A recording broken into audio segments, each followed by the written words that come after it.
નમસ્કાર દર્શક મિત્રો, ધ લોકસત્તા શોમાં આપનું સ્વાગત છે। ભારતીય કલા જગતના આકાશમાં આજે એક મોટો શૂન્ય અવકાશ સર્જાયો છે।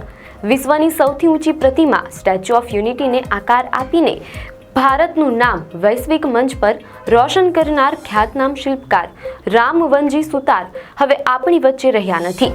100 વર્ષની દીર્ઘાયુ પૂર્ણ કરનાર આ મહાન કલાકારે બુધવારે મોડી રાત્રે નોઈડા સ્થિત તેમના નિવાસ સ્થાને અંતિમ શ્વાસ લીધા હતા। સુતાર સાહેબ એક એવા જાદુઈ કલાકાર હતા કે જે પથ્થરને સ્પર્શતા તે મૂર્તિનું સ્વરૂપ ધારણ કરી લેતો।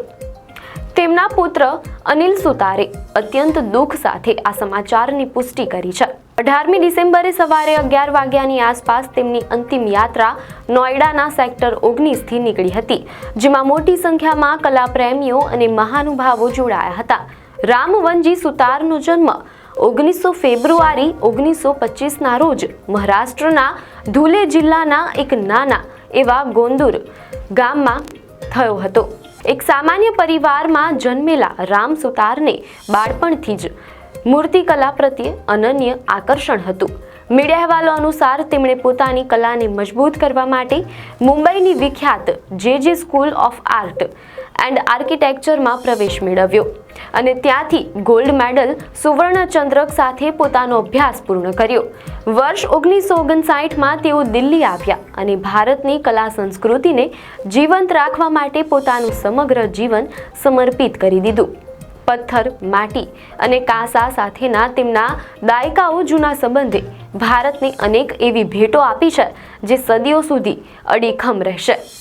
રામ સુતારના જીવનની સર્વોચ્ચ સિદ્ધિ એટલે ગુજરાતના નર્મદા તટે આવેલી 182 મીટર ઊંચી પ્રતિમા સ્ટેચ્યુ ઓફ યુનિટી।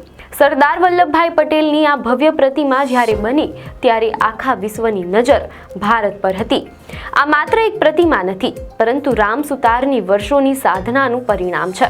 182 મીટરની ઊંચાઈ પર લોખંડી પુરુષના ચહેરાના હાવભાવ, તેમની ગંભીરતા અને તેમના વ્યક્તિત્વની તેજસ્વીતાને હુબહુ કંડારવી એ અશક્ય કાર્ય હતું, જેને રામ સુતારે પોતાના કૌશલ્યથી શક્ય કરી બતાવ્યું। આજે આ પ્રતિમા વિશ્વની સૌથી ઊંચી મૂર્તિ તરીકે ભારતની એકતાનું પ્રતીક બનીને ગૌરવભેર ઊભી છે।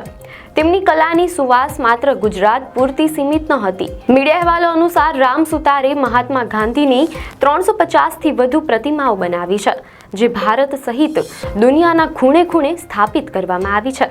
સંસદ ભવનના પરિસરમાં ધ્યાનસ્થ મુદ્રામાં બેઠેલા ગાંધીજીની જે મૂર્તિ આપણે જોઈએ છીએ તે રામ સુતારની જ દેન છે। આ ઉપરાંત અશ્વ પર સવાર છત્રપતિ શિવાજી મહારાજની ભવ્ય પ્રતિમા અને ડોક્ટર બાબા સાહેબ આંબેડકરની અનેક મૂર્તિઓ પણ તેમના જ માર્ગદર્શન હેઠળ તૈયાર થઈ હતી।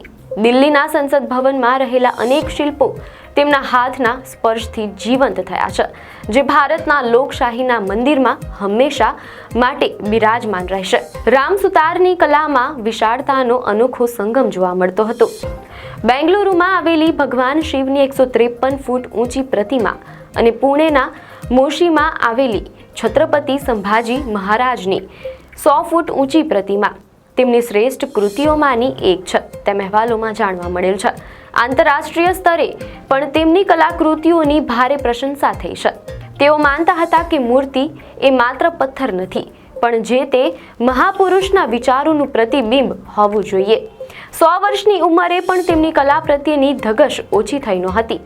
મીડિયા અહેવાલો અનુસાર ભારત સરકારે રામ સુતારના કલા ક્ષેત્રે અમૂલ્ય યોગદાનની કદર કરતા 1999માં પદ્મશ્રી, 2016માં પદ્મભૂષણ અને ત્યારબાદ પદ્મ વિભૂષણ જેવા સર્વોચ્ચ સન્માનોથી તેમને નવાજ્યા હતા। વર્ષ 2019માં તેમને ભારતનો સર્વોચ્ચ નાગરિક પુરસ્કાર ભારત રત્ન આપવાની પણ દરખાસ્તો થઈ હતી।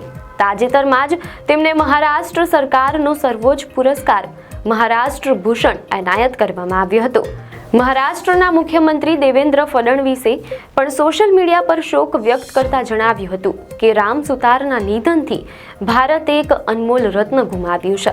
રામવનજી સુતાર આજે ભૌતિક રીતે આપણી વચ્ચે નથી, પરંતુ તેમણે કંડારેલી પ્રતિમાઓ સદીઓ સુધી ભારતની માટીમાં તેમનું નામ જીવંત રાખશે। એક યુગનો અંત થયો છે, પણ તેમની કલાનો વારસો હંમેશા આપણને પ્રેરણા આપતો રહેશે. આપને માહિતી સારી લાગી હોય તો વિડીયોને લાઇક અને શેર કરજો, ચેનલને સબસ્ક્રાઇબ કરજો.